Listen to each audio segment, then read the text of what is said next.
Hello and welcome back to this series of obscure lost and cancelled games. As always, I'll be covering cases that you may not know, and also, this is part 5 of this series, which is surprising because I don't think I've ever did 5 videos of a series before, like ever. But hey, it's never too late, I guess. So with that said, here are some cancelled games. Enjoy!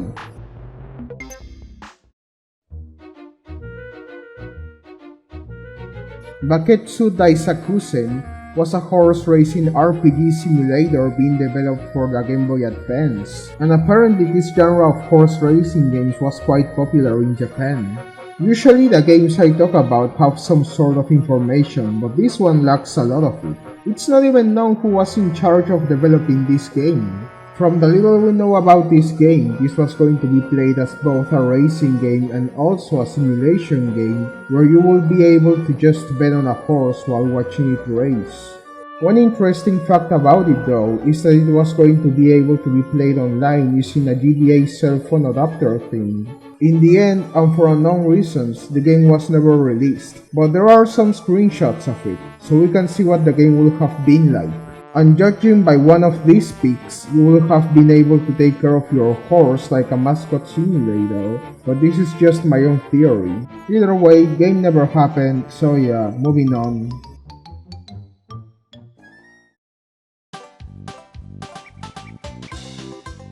P.I.G was a 3D platform adventure game being developed by Team 17. Better known for stuff like the Worm series, and also for publishing games like Yooka-Laylee and Overcooked. This game was going to be similar to stuff like Super Mario 64 and Banjo-Kazooie, and it featured a pig named George as the protagonist. The name of the game is actually meant to be an acronym for Private Investigator George, in reference to the occupation of the main character, and we will have to solve the mysterious disappearance of a bunch of piglets kidnapped by the evil Dr. Gotham in the strange and puzzle-filled Fun Dazzle Magic Land theme park. There were 8 main themed areas, with each one being divided into 3 or 4 sub-levels, filled with areas to explore, traps, and puzzles. There were also going to be tons of mini-games to be played in pig-style versions of some classic games. George will also be able to wear different outfits for each area, for example wearing a sweater and wool hat for the snow level. And more than 60 NPCs were to be present in the game, between enemies to fight and friends to help. With this much ambition and things to do in the game, it seemed like it would have been a hit in the PS1 3D platforming area. Hell, I love this kind of games, and P.I.G sounds like a game I would have enjoyed a lot. Sadly though, the game was cancelled after more than 2 years of development for unknown reasons. Again, we do have some pictures of the game, so it's not entirely lost. And judging by how it looks, it does seem like a game that would have been fun to play and explore. What a sad loss.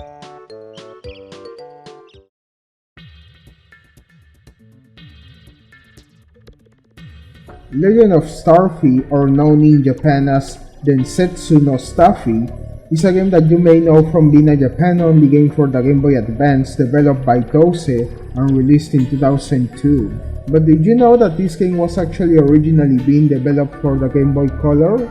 Well, now you know. This was actually a prototype of the first STARFY game, and the idea was born in November 1995 as a game where you had to push a balloon and then move a Nintendo character in a bubble, then changing the controls to move the object manually, as the game was considered not very fun. Development on this game continued through 1998, where both the starfish and the jellyfish were considered instead of the bubble to match the theme of the game. In the year 2000, the game went through a period of promotion, with details being shared on the official Japanese Nintendo website. Then a trailer was shown at Nintendo World 2000, amongst games like Luigi's Mansion and the tech demo Super Mario 128. It was in 2001 when the Game Boy Color version was finally cancelled, and then remade from the ground up for the Game Boy Advance. Although there is some footage and screenshots from the Game Boy Color version that survived, as well as a brief list of differences, like the official logo and some of the character artwork and names that were changed later in development. I'm sure that judging by the pictures, people who have played STARFY can also tell if something is different. But since I haven't played it myself, I really have no idea how much is different. But kudos to you if you can spot the differences, cause I sure can.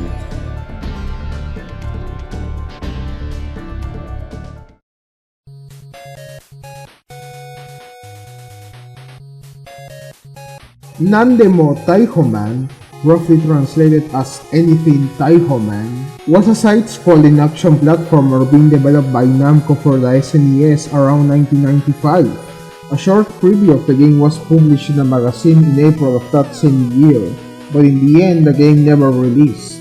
This game was apparently going to be similar to games like Kirby and Mega Man, with TAIHOMAN, the robotic protagonist, being able to absorb abilities and fuse with other objects to gain new skills. Here's a brief preview of the magazine article. The robot cop from a popular manga bounces into side-scrolling action. TAIHOMAN is an unbelievable advanced mech who has been designed to combat an inept criminal syndicate. He can fuse with many devices to gain powers, like a fan to fly, a lighter to spew flames, a battery to zap foes, and even a pop machine to bombard enemies with cans of soda. To promote the game, Namco released a manga based on it, with an anime also being planned but eventually cancelled.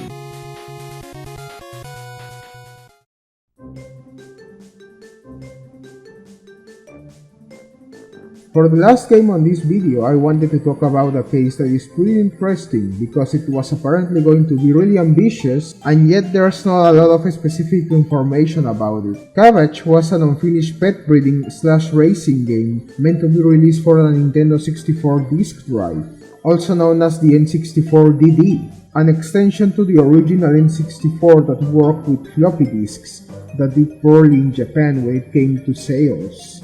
It's also worth mentioning that this game was developed by Shigesato Itoi, the creator of the Earthbound / Mother series, Tsunekazu Ishihara, producer of the Pokemon series, and also none other than Shigeru Miyamoto himself. Now, whether CABBAGE is the final name of the game or just a working title is unknown.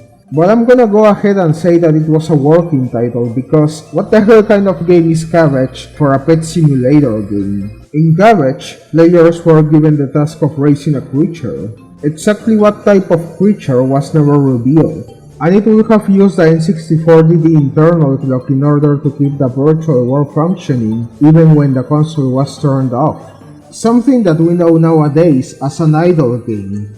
Another feature for this game was its compatibility with the Game Boy, in which the creature will be downloaded and the player will be able to carry it around before being transferred back to the home console whenever the player wants. Players will also be able to let their creatures visit other owners' virtual worlds. Does this mean there was also a CABBAGE version being developed for the Game Boy?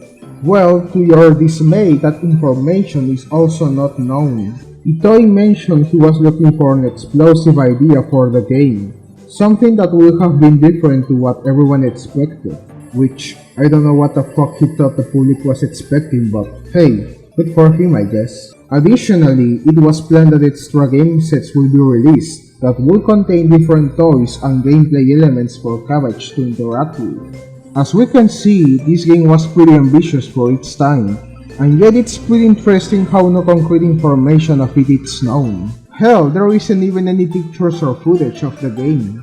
And to make things worse, CABBAGE was going to be one of the games being present at Space War 2000 in a playable manner, but in the end, no demo ever surfaced, and it was eventually quietly cancelled. It is speculated that elements of CABBAGE made it into other life simulation games, like Nintendo's and Animal Crossing, which were more simplistic titles. This has to be, hands down, one of the most strange cases of a lost game I cover. A lot is known about this game, and yet nothing is known about this game at the same time. It's pretty interesting. And this is just my own theory, but maybe, just maybe, and because of the name of the game being CABBAGE, it was going to be about living food. Can you imagine? I will play the shit out of that. Well, my friends, that's part 5 of Obscure Cases of Lost and Cancelled Games. Hope you enjoyed the video, and I gotta be honest, I think this series is slowly approaching its end. Not because there isn't any more cases of lost games to talk about, in fact, there's a lot. But most of them are either not interesting to me, lack a lot of information, or are cases that everyone already knows about. So I think it's safe to say that maybe the next part will be the last one. But hey, in between this video and the last Lost Games video, I started 2 new series, so you'll definitely be getting more content from this channel. But yeah, that's pretty much it, nothing else to be said except thank you for watching, and I will see you in the next video. Bye. Hey, thanks for watching. It means a lot to me, and if you like this type of content, make sure to subscribe so I can keep making it. And also, let me know in the comments if there's a game you would like me to cover in the future. With that said, take care and I'll see you next time.